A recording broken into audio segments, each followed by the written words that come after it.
It is Tuesday, March 11th, and it is 11 a.m. Eastern, and that means it is puck time here on WagerTalk TV. Andrew and Carmine today to break down a few games for you, look at some props, sides, team totals, best bets, and some promotional stuff as well. $5 Tuesday, Carm, always a busy day at the website here at WagerTalk.com. I'm in a good mood, but also kind of tired after last night's late night game against the for the Toronto Maple Leafs against the Utah nameless team hockey club. A win is a win. They don't ask you how they won. They just ask you if you won. And 5% winner on the Maple Leafs. So really excited about that one. If you have Bet365, you got that early payout. If you don't have that, you sure as hell wanted them to win in the shootout, Carm. Blown 3-0 lead turns into a 4-3 win. That's how my night went. How are you doing, Carm? I'm doing well. Listen, I didn't watch the game. I saw it was 3-0, but I called it an early night because of it, because my eye obviously giving me some issues. Getting better though. And then I wake up to like 11 messages from you and Prez, and I'm like, the first thing that came to my mind was, "Oh dear God, this game did not lose, did it?"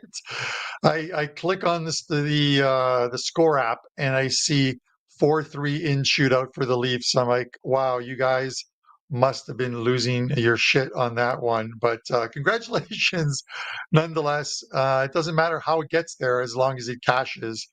So kudos to you. Somehow the Sabres squashed my play, and the Sabres, come on, man, what are you doing? And they beat the Edmonton Oilers, but a full slate of NHL tonight. And I'd be remiss if I didn't mention this one. What do the Detroit Red Wings have to do, Andrew, to win a game? They lose 2-1 yesterday. 49, yes, 49 shots on goal. The final XG, 5.26 to 3.03. If you had the over in that game, I don't know how it doesn't get there. They only end up with 3 goals. They created 8.29 expected goals. You never see such disparity between a final score and the amount of XG that's created, but I'm guessing it was Ender's battle, because 49 shots on goal for the Red Wings in that game. And yet The they're still in Allmark, the man. playoff race.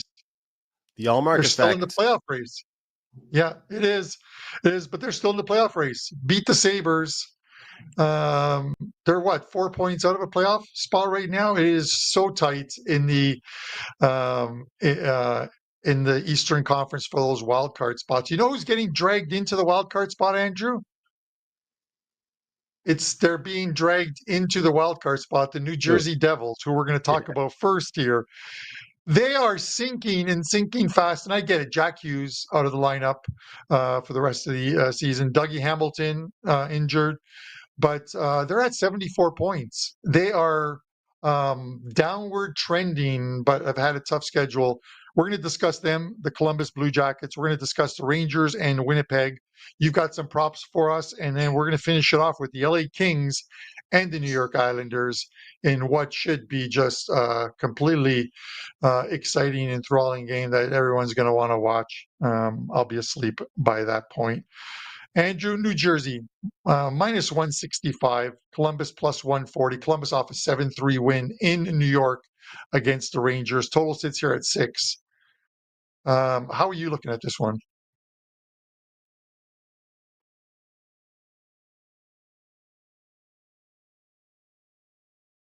All right, sorry. I was gonna say, I just wanted to add some things about these games, though. Overall, just about the fact that some of these games that you have these goaltenders and you see like how the wild card feel to it. I kind of feel like, and I know we saw Columbus and New York finish 7-3 the other day, so it's not going to happen with all of these. But I'm very curious to see what happens with some of the games that aren't involving any playoff implications or wild card chasing teams. If those games have more pond hockey, and if the games that do not have a lot more defense and low scoring. To your point, yesterday's Senators Red Wings game, definitely based on chances created, should have gone over the total. But I could also argue to you that the Flames and Habs game could have gone over the total on the weekend, and that finished 1-0, right? Like there was the XG probably wasn't the same, but it's like these games, the wild card pushes, the goaltending we're seeing, the defensive play, it's unbelievable. Now, in this game in particular, I'm going to touch on it a little bit later as well, but I see a New Jersey team, Carm, that struggled big time after their star player went down. You know how some teams will get that spark after their coach, after a trade, after a star player, people rally around them. It wasn't really like that for New Jersey. They were like gutted. They were absolutely heartbroken that Jack Hughes went down. And Columbus kept on doing their thing. They were buzzing through some big games. We saw an Adam Fantilli hat trick on Sunday. But having said all of this, Jersey won on Sunday as well in low-scoring fashion. And to me, this is back to an old Andrew team total. And I think that New Jersey wins with 4 goals, but I do think they play a good defensive game as well against Columbus. And the number I'm getting is plus 100 to plus 105, turning that minus 165 into a plus with the team total. When everybody wants to sell, I want to buy. And a lot of people have given up on this New Jersey Devils team right now. I think the time to give up on them was probably the 3 games after Jack Hughes got injured when they lost. But last game they proved, okay, we have to play defensively. We still have scoring ability. We still have star power. We can win without them. And I just think Columbus is riding that high after putting up 7 on Sunday. But the way that New Jersey can play their game versus New York Rangers, it's a little bit less sloppy. So I'm in favor of the New Jersey Devils tonight, Carm. And I just think that after they got out of that little bad funk when Jack Hughes got injured, they're going to be back to their old selves a little bit here. So good teams aren't just good because of one player. The Devils were great because of one player, but I think they're still a solid hockey team. So Devils plus 100 over 3.5 goals for me. Do you think Columbus keeps on cruising along, or are the Devils still the better team without Jack Hughes? And I'm curious, Carmen, I don't want to put you on the spot, but what's the price in this game if Jack Hughes is playing?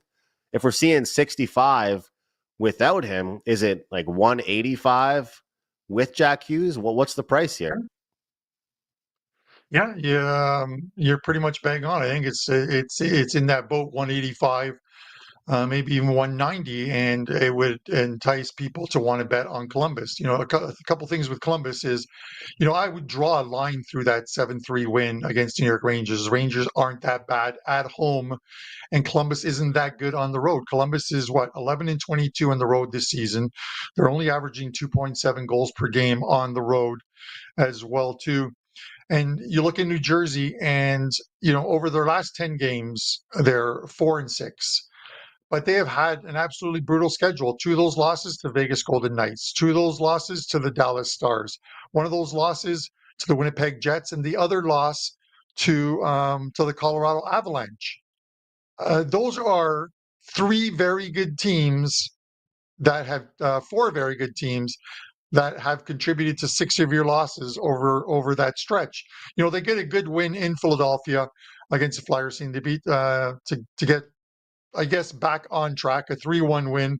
It's supposed to be Markstrom in goal tonight. The only thing that worries me with Markstrom, but again, it's who he's had to face, is that Markstrom's lost like 6 straight games for this New Jersey team. He's not that bad either. 165, I think, is a good price on New Jersey. I would look at New Jersey, and I would probably look at the under here, just because aside from Columbus scoring 7 goals against New York Rangers, again, I mentioned they average 2.7 goals per game on the road. It's 2.97 per game for New Jersey at home. And the best way to get out of a losing streak, which they did in Philadelphia, is to play defense first. And that's what the Devils did. Markstrom's got to be better. He's got to be better tonight if he's in goal. And New Jersey's got to be better. They don't care how they get it done. 3-2, 3-1. It is good enough for them. Get a W. Start put a little bit of space between you and that 7th and 8th spot, because they're downward trending, but it's been an absolutely tough schedule for this New Jersey team. Maybe they get a bit of a break over the next 3 or 4 games. So Devils for me, because I think we're getting a cheaper price than we normally would. Thoughts? I think we are too, and I think that look, we're by no means discounting Columbus.